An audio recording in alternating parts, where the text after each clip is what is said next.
Hello everyone. तो कैसे हैं आप लोग? आई होप आप सभी लोग ठीक होंगे। तो आज का अपना टॉपिक है हेल्थ केयर डिलीवरी सिस्टम, यानी कि हेल्थ कौन कौन से लेवल पर और कैसे कैसे डिस्ट्रीब्यूट की जाती है। तो आइए डिस्कशन करते हैं कि हेल्थ केयर डिलीवरी सिस्टम क्या होता है।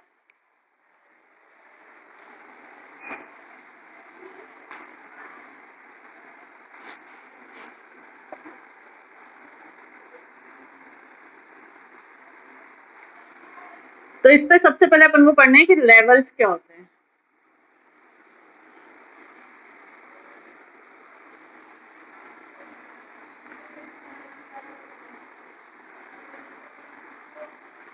सबसे फर्स्ट आएगा प्राइमरी, फिर आएगा सेकेंडरी,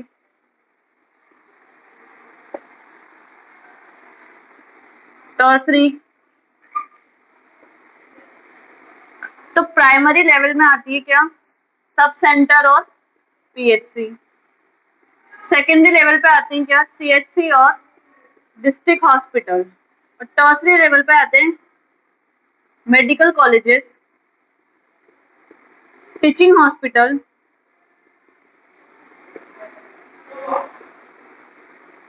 डिस्ट्रिक्ट हॉस्पिटल। तो ये लेवल्स है, प्राइमरी लेवल, सेकेंडरी लेवल और टर्सरी लेवल।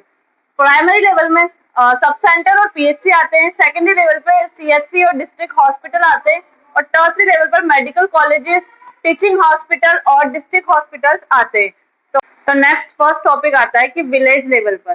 तो विलेज लेवल पर क्या है? विलेज कितनी पॉपुलेशन को कवर करेगा? 1000 की पॉपुलेशन को कवर करेगा।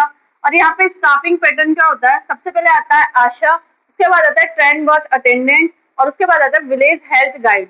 तो आशा क्या होती है? एक्रीडिटेड सोशल हेल्थ एक्टिविस्ट। और ये क्या है? प्राइमरी लिंक के रूरल कम्युनिटीज और पब्लिक हेल्थ सिस्टम के बीच में, यानी कि जो रूरल कम्युनिटीज है और जो पब्लिक हेल्थ सिस्टम है उसके बीच में प्राइमरी लिंक की तरह एक आशा काम करती है। 2005 में एक आशा आई थी और नेशनल हेल्थ मिशन के अंतर्गत आशा का चयन किया गया था। जो एजुकेशनल क्वालिफिकेशन है इसकी वो कितनी होती है? रूरल एरियाज में तो 8th स्टैंडर्ड और अर्बन एरियाज में 10th स्टैंडर्ड, बहुत सी जगह 12th स्टैंडर्ड भी मांगी जाती है। नेक्स्ट आता है कि एज लिमिट कितनी होती है? 25 to 45 होती है। नेक्स्ट आता है कि जो अपन आशा चुनते हैं वो मैरिड होनी चाहिए, डाइवोर्सी होनी चाहिए, या फिर जो सेपरेट रहती है वो होनी चाहिए। तो आशा को चुनेंगे, आशा क्या है? उसी जगह से होनी चाहिए, उसी विलेज या उसी गांव की होनी चाहिए। तो नेक्स्ट आता है कि आशा के फंक्शन क्या क्या होते हैं या फिर वो किस तरीके से काम करती है। तो फर्स्ट आता है हेल्थ एजुकेशन, यानी कि वो हेल्थ से रिलेटेड लोगों को एजुकेशन देती है, लोगों को अवेयर करती है हेल्थ से रिलेटेड प्रॉब्लम्स क्या चल रही है, उनको कैसे प्रिवेंट करना है, इन सब चीजों के बारे में। फिर आता है इम्यूनाइजेशन। तो वो जो बच्चे होते हैं कम्युनिटी के अंदर उनको इम्यूनाइजेशन, टीकाकरण के लिए अवेयर करती है, टीकाकरण के लिए टीकाकरण करवाती है। नेक्स्ट आता है कम्युनिटी हेल्थ प्रोवाइडर, यानी कि कम्युनिटी में, समुदाय में हेल्थ को प्रोवाइड करती है। नेक्स्ट आता है हेल्थ प्लानिंग एंड डॉक्यूमेंटेशन। तो वो हेल्थ रिलेटेड प्लानिंग्स करती है कि हाँ ऐसी सर्विस देनी चाहिए, ये केयर करनी चाहिए, और उनको डॉक्यूमेंट करती है। नेक्स्ट आता है डिस्ट्रीब्यूशन ऑफ कॉन्ट्रासेप्टिव्स। जो भी कॉन्ट्रासेप्टिव्स होते हैं उनको डिस्ट्रीब्यूट करती है, लोगों तक पहुंचाती है, जिससे कि हेल्थ प्लानिंग हो सकती है। नेक्स्ट आता है एंटीनेटल सर्विसेज। तो जो भी प्रेग्नेंट फीमेल्स है उनको एंटीनेटल सर्विसेज देती है, काउंसलिंग देती है। नेक्स्ट आता है एमसीएच सर्विसेज। एमसीएच का मतलब मैटरनल चाइल्ड हेल्थ सर्विसेज, वो प्रोवाइड करती है कम्युनिटी के अंदर। सेकेंड आता है नेक्स्ट ट्रेंड बर्थ अटेंडेंट। तो ट्रेंड बर्थ अटेंडेंट क्या होता है? इसको अपन दाई के नाम से या फिर कम्युनिटी मिडवाइफ के नाम से भी जानते हैं। और इसकी जो ट्रेनिंग होती है वो 80 आवर्स की होती है। नेक्स्ट टॉपिक आता है कि विलेज हेल्थ गाइड क्या होता है। तो जो विलेज हेल्थ गाइड होता है वो part time community health worker के रूप में वहाँ पे काम करता है। इसकी ट्रेनिंग होती है 200 घंटे की, यानी 3 मंथ की। और ये क्या होता है? पास के जो पीएचसी होते हैं वहां पर ही इसकी ट्रेनिंग दी जाती है इसको। इसके क्या फंक्शन होते हैं? बेसिक क्यूरेटिव केयर, यानी कि जो बेसिक क्यूरेटिव केयर है वो कर सकता है।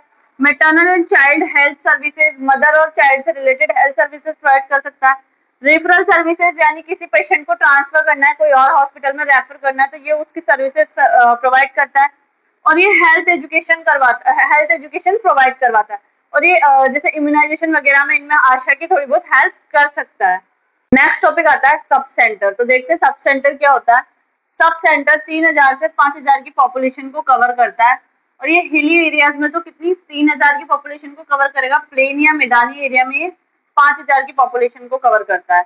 तो जो सब सेंटर होते हैं उसके अंतर्गत 4 गांव आते हैं, 4 विलेज कवर करेगा। तो एक सब सेंटर के अंतर्गत कितने गांव आएंगे, 4 गांव। नेक्स्ट आता है कि उसका स्टाफिंग पैटर्न क्या है, वहां पे कितना स्टाफ अवेलेबल होता है। तो एक तो होती है एएनएम और 3 से 4 स्टाफ होता है। नेक्स्ट आता है कि कितने टाइप्स का होता है। तो सब सेंटर 2 टाइप का होता है, टाइप ए और टाइप बी। तो जो टाइप ए होता है वहां पे डिलीवरी की फैसिलिटीज अवेलेबल नहीं होती है। वहां पे स्टाफिंग पैटर्न किस तरीके से होता है, एक तो होगा हेल्थ वर्कर मेल, एक होगा हेल्थ वर्कर फीमेल, एक स्वीपर होगा जो भी पार्ट टाइम काम करेगा। तो यहाँ पे टोटल होंगे 3। नेक्स्ट आता है कि सब सेंटर बी पे क्या होता है। सब सेंटर बी के अंदर डिलीवरी की फैसिलिटीज होती है और यहाँ का स्टाफिंग पैटर्न होता है health worker male 1, health worker female 2। क्यों, क्योंकि यहाँ पे डिलीवरी वगैरह के भी चांसेस रहते हैं, डिलीवरी वगैरह आ जाती है तो फीमेल की ज्यादा जरूरत पड़ेगी।